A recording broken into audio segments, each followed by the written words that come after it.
El sonido de los juegos infantiles retumbaba por toda la calle. Era una tarde soleada, de esas que suelen atraer a los niños al exterior.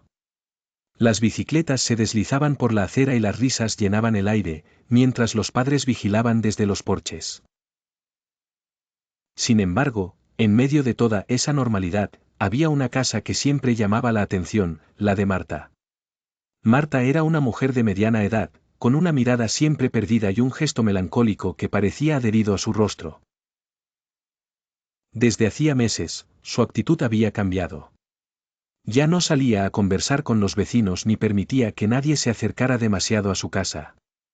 Nadie sabía exactamente qué había pasado, pero el rumor más extendido era que su hijo, Julián, había desaparecido de repente. Pobre mujer, decían algunos. No es fácil lidiar con algo así. Otros eran más crueles, seguramente está escondiendo algo. Nadie se aísla tanto sin razón. La incertidumbre alimentaba la curiosidad de los vecinos, pero Marta nunca daba respuestas. Simplemente se limitaba a cerrar la puerta y a observar el mundo desde las ventanas, como si estuviera esperando algo o a alguien. Una tarde, mientras los niños jugaban al escondite, Tomás, un pequeño de 8 años, decidió esconderse cerca de la casa de Marta. Era un lugar que los demás evitaban, no porque fuera peligroso, sino porque había algo en esa casa que les daba escalofríos. Tomás, sin embargo, era curioso por naturaleza y no tenía miedo. Se escondió detrás de unos arbustos, y mientras esperaba que lo encontraran, escuchó algo. Desde el interior de la casa, se oía un murmullo. No era la voz de Marta, sino una voz infantil. Tomás frunció el ceño y agudizó el oído. Julián, pensó de inmediato. Era difícil distinguir lo que decía la voz, pero era clara y estaba llena de miedo. De pronto, la ventana se abrió ligeramente y Tomás pudo ver una silueta pequeña a través de las cortinas. Asustado, salió corriendo y fue directo a contarle a su madre lo que había visto. «Mami, creo que Julián está en la casa de Marta», dijo con los ojos bien abiertos. La madre de Tomás, Clara, lo miró con escepticismo, pero al ver la seriedad en el rostro de su hijo, decidió hablar con algunas vecinas. En cuestión de minutos, la noticia se había extendido por toda la cuadra. Todos comentaban lo que Tomás había dicho, y las miradas hacia la casa de Marta se volvieron más inquisitivas. Algunos propusieron llamar a la policía, pero otros sugirieron que lo mejor era hablar primero con ella. Aquella noche, un grupo de vecinos se reunió frente a la casa de Marta. Clara, acompañada de su esposo y algunos amigos, llamó a la puerta.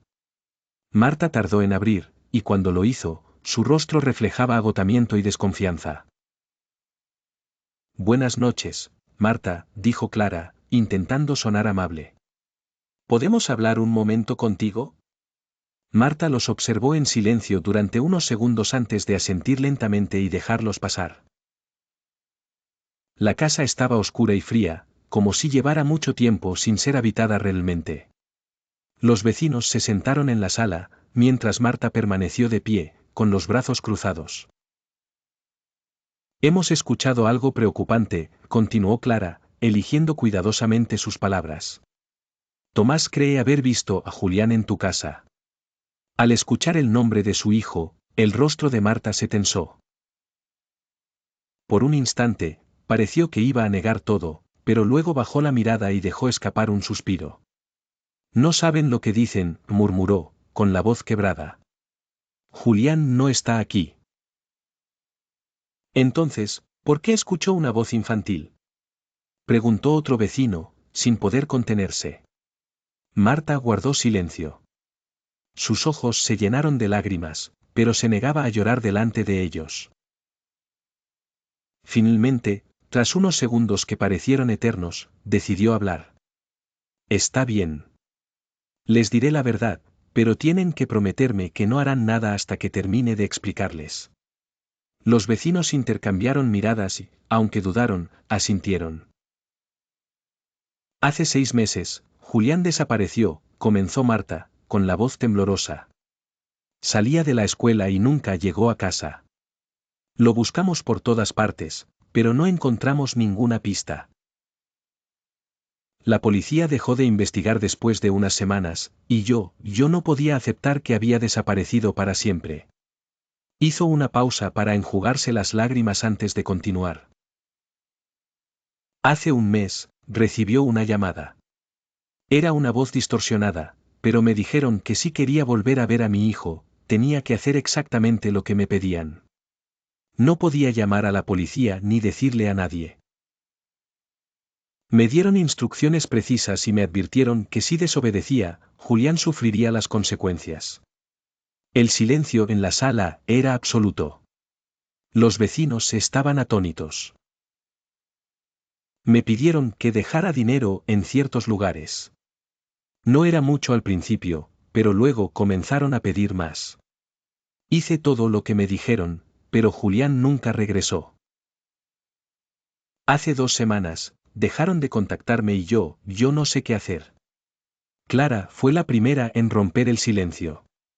Marta, ¿por qué no nos dijiste nada antes? Tenía miedo, admitió Marta, sollozando. Temía que si hablaba, algo le pasaría a mi hijo. Y ahora, no sé si está vivo o muerto. Los vecinos sintieron una mezcla de pena y culpa. Habían sospechado de Marta, habían hablado a sus espaldas, sin saber el infierno que estaba viviendo. Tenemos que llamar a la policía, dijo finalmente uno de los vecinos. Pero esta vez, todos estaremos aquí para apoyarte. Marta dudó, pero al ver el apoyo sincero en los rostros de sus vecinos, aceptó. Esa misma noche, llamaron a la policía y les contaron todo lo que Marta había vivido. La investigación se reabrió y gracias a la colaboración de todos, lograron rastrear a los responsables. Días después, Julián fue encontrado en una casa abandonada, asustado pero ileso. Marta corrió a abrazarlo con todas sus fuerzas, mientras las lágrimas de alivio corrían por su rostro. Aquella experiencia unió a la comunidad de una manera que nunca habrían imaginado. Aprendieron que a veces las apariencias engañan, y que es mejor ofrecer ayuda en lugar de juzgar. La reflexión que quedó grabada en todos ellos fue clara: nunca sabemos lo que alguien está viviendo en su interior. La empatía y la comprensión pueden hacer la diferencia entre empeorar una situación o salvar una vida.